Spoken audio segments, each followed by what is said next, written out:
అనారోగ్యంతో బాధపడుతున్న సహ ఉద్యోగికి చేయూతను అందించేందుకు వారంతా ఏకమై సుమారు 2,81,500 రూపాయలు సాయం చేయడం అభినందనీయమని పలువురు పేర్కొన్నారు. ఎన్ఎఫ్సిఎల్ ఎంప్లాయ్ నాగశేషన్న ప్రెజెంట్ ఏఎం గ్రీన్లో కర్నూలులో పనిచేస్తూ సడన్ గా అనారోగ్యంతో హాస్పిటల్లో జాయిన్ అయ్యి ఐసీయూలో ఉండి 3 నెలలు హాస్పిటల్లో ఉన్నందున అతడికి 10 లక్షలు ఖర్చు అయిందని, అలాగే లీవ్స్ లేనందున లాస్ ఆఫ్ పేలో ఉన్నందున ఇప్పటికీ రోజుకు ఫిజియోథెరపీకి నెలకు 50,000 ఖర్చు అవుతుందని, అతని ఆర్థిక పరిస్థితిని మా ఎన్ఎఫ్సిఎల్ రిటైర్డ్ ఎంప్లాయీస్ గ్రూప్లో పెట్టగా మా విశ్రాంతి ఉద్యోగులు మరియు ప్రెజెంట్ ఏఎం గ్రీన్లో పనిచేస్తున్న ఉద్యోగులు, విదేశాల్లో పనిచేస్తున్న ఉద్యోగులు అందరూ స్పందించి 2,81,500 రూపాయలు డొనేట్ చేశారని, ఆ అమౌంట్ ఈ రోజు మా డాక్టర్ జి సుబ్బారావు మా విశ్రాంతి ఉద్యోగుల సమక్షంలో అందజేయడం జరిగిందని, దీనికి సహకరించిన అందరికీ మా హృదయపూర్వక అభినందనలు తెలిపారు. అక్కడికి వెళ్ళిన తర్వాత ఏంటంటే ప్లాస్మా ఎక్స్చేంజ్ చేస్తారు. అంటే రక్తం వలన ఆ చెడు వైరస్ని బయటపడిన బ్లడ్ ఎక్స్చేంజ్ చేసి తర్వాత ఇమ్యూనోగ్లోబులిన్ అంటే అతనికి ముఖ్యంగా ఈ డిసీజ్ ఎవరికి వస్తుందంటే మన శరీరంలో రేషనల్ పవర్ ఉన్న యాంటీబాడీస్ ఉంటాయి. సాధారణ అందరికీ ఉంటాయి. ఏదైనా మనకి ఇన్ఫెక్షన్ గొప్పకుని వచ్చిందంటే యాంటీబాడీస్ యాక్ట్ చేస్తాయి. ఇతరులు ఎందుకు అంటున్నానంటే అది రక్తం బట్టి అతనికి వచ్చిందని చెప్తున్నాను.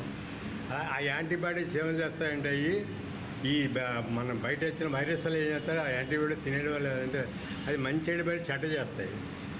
అది అంటే మన సాధారణంగా మనం ఏ పని చేయాలన్నా బ్రెయిన్ నుంచి మనకి రిఫ్లెక్స్ వస్తుంది. ఇది ఆ బ్రెయిన్కి రేపు కట్ చేస్తాను అనమాట. అంటే కాల్తీయం ఎక్కిన తర్వాత మాతో వచ్చి బాడీకి వచ్చిన తర్వాత రెస్పిరేటరీ మెజర్స్ అంటే గాలి తీసే ప్రక్రియ అయిపోద్ది. ఇవన్నీ కూడా ప్రమాదం. తర్వాత నోరు ఆహారం తీసుకోలేడు, గాలి అయిపోద్ది. అలాంటి టైంలో అతను వెళ్ళడానికి నిజంగా అదృష్టంగా మన ట్రీట్మెంట్ టైంలో జరిగినంత రికవర్ అయ్యాడు. అది దేవుడు అతనికి చేసిన మంచి. అలాగే మీ అందరూ ఎంప్లాయీస్ కూడా నిజంగా ఇది గ్రేట్ థింగ్. ఇచ్చేదంటే రిటైర్ ఎవరికాళ్ళు నాకే తెలియని టైప్లో ఉంటారు. కానీ ఇంత ఇనిషియేటివ్ తీసుకుని మీరు అందరూ వచ్చి ఏదో ఎవరితో సాయం వాళ్ళు చేసి ఒక మనిషికి మనం అప్ చేయాలన్న నేటివ్ ఉందంటే రియల్లీ మీ అందరికీ నేను అతను ఫైనాన్షియల్గా చాలా ఇబ్బంది పడుతున్న వేళ మేము గ్రూప్లో మెసేజ్ పెట్టినందుకు ఈరోజు 4 లక్షల రూపాయలు మాకు దాతల రూపంగా మాకు అమౌంట్ రావడం జరిగింది.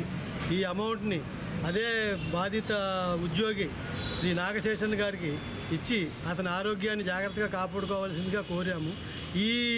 ఈ కార్యక్రమానికి మాకు పూర్తిగా సహాయ సహకారాలు అందించిన విడి రామకృష్ణ గారికి, అలాగే మా గోవిందరాజు గారికి, అలాగే మాకు ఎవరికి తోచినంత వారు సహాయం చేసిన ప్రతి ఒక్కరికి పేరు పేరున నా యొక్క ధన్యవాదాలు. అలాగే మాకు ఉమెన్లో ఒక 11 మంది ఎంప్లాయీస్ ఉన్నారు.